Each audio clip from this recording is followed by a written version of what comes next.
អត្ថបទទី19អត្តពលនៃគំនិត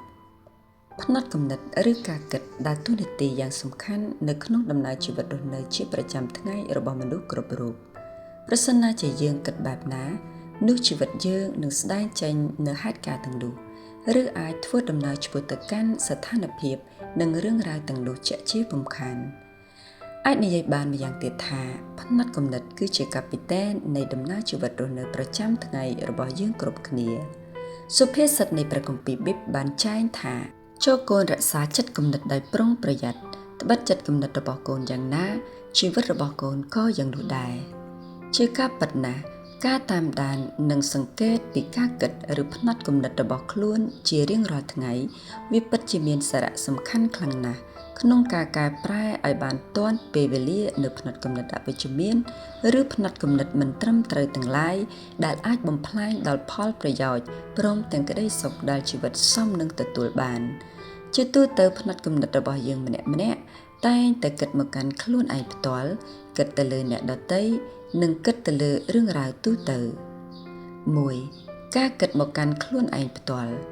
យើងម្នាក់អាចមានគំនិតគិតមកកាន់ខ្លួនឯងក្នុងផ្លូវអវិជ្ជមានជាច្រើនដូចជាការដែលយើងយល់ថាខ្លួនគ្មានសមត្ថភាពគ្រប់គ្រាន់ក្នុងការធ្វើរឿងអ្វីមួយខ្លួនឯងអន់ណាស់ខ្សោយណាស់ក្រណាស់គ្មានតម្លៃគ្មានចំណេះដឹងគ្រប់គ្រាន់រូបរាងខាងក្រៅមិនស្អាតមិនស័ក្តិសមឬគ្មានអ្នកចង់រកជាដើមម្យ៉ាងវិញទៀតពេលខ្លះយើងក៏អាចគិតថាខ្លួនឯងចេះល្មមគ្រប់គ្រាន់ហើយមិនចាំបាច់ទទួលយកគំនិតយោបល់ឬចំណេះដឹងបន្ថែមទៀតទេស្អាតជាងគេឆ្លាតជាងគេនិងល្អជាងគេជាដើមយ៉ាងណាមិញយើងក៏អាចជាម្នាក់ដែលមានលេសច្រើនគឺខ្ជិលកិច្ចវេះពីការបំពេញនៅកិច្ចការដែលសំខាន់ចាំបាច់ដើម្បីអភិវឌ្ឍជីវិតឲ្យមានភាពរីកចម្រើនតែបែរជាចូលចិត្តធ្វើទៅនៅអ្វីដែលទាញជីវិតឲ្យចេញឆ្ងាយពីគោលដៅនិងភាពរីកចម្រើនទៅវិញផ្នែកគំនិតទាំងនេះមិនបានធ្វើឲ្យជីវិតយើងមានក្តីសុខនិងភាពជោគជ័យនោះទេផ្ទុយទៅវិញវាជាចំណងដែលចង់រឹតជីវិតយើងមិនឲ្យមានភាពរីកចម្រើនទៅមុខទាញជីវិតឲ្យចេញឆ្ងាយពីគោលដៅ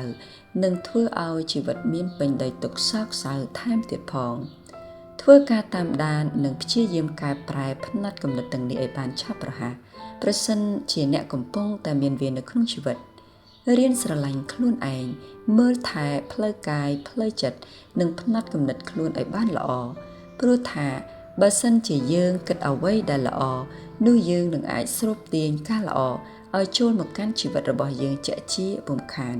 ហើយជីវិតនឹងមានពេញដោយសេចក្តីស្ងប់សុខថែមទៀតផង 2. ការគិតចំពោះអ្នកដទៃ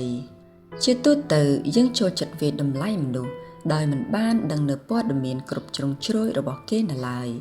ម្យ៉ាងទៀតជួនកាលយើងគ្រាន់តែដឹងពីគេតែមិនបានស្វែងយល់ផងរួចក៏វាយតម្លៃឬធ្វើការសន្មតថាគេជាមនុស្សបែបណាបាត់ទៅហើយប្រយោគមួយឃ្លារបស់អ្នកប្រាជ្ញខុងជឺដែលបាននិយាយទៅកាន់សិស្សរបស់ខ្លួននោះគឺថាខ្ញុំមិនគួរជឿនៅអ្វីដែលខ្ញុំបានមើលឃើញទាំងដែលមិនទាន់បានស្វែងយល់ទាល់តែសោះមែនហើយជាញឹកញាប់ផ្នែកគំនិតរបស់យើងមានលក្ខណៈមិនច្បាស់លាស់ឬអាចនិយាយឲ្យងាយស្រួលស្ដាប់ទៅគឺមានភាពរញ៉េរញ៉ៃតែម្ដង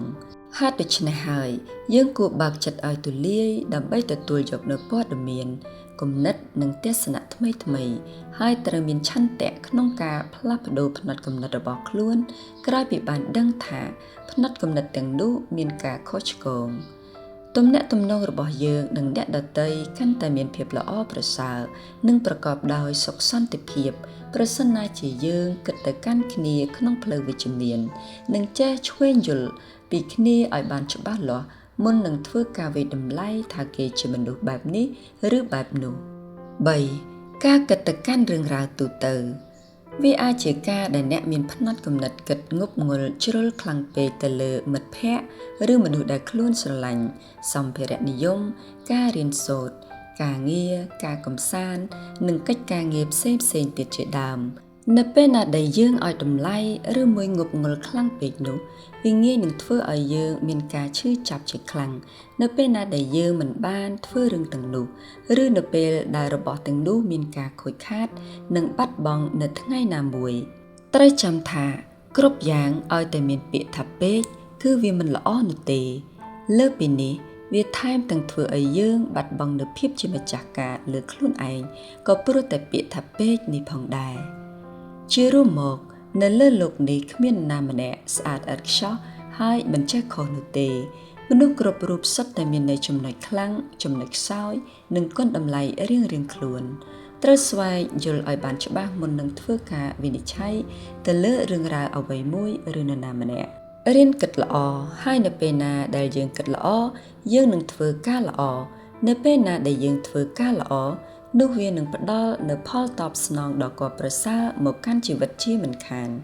នៅពេលនោះហើយដែលជីវិតនឹងរឹតតែរឹងមាំមិនងាយរង្គោះរង្គើ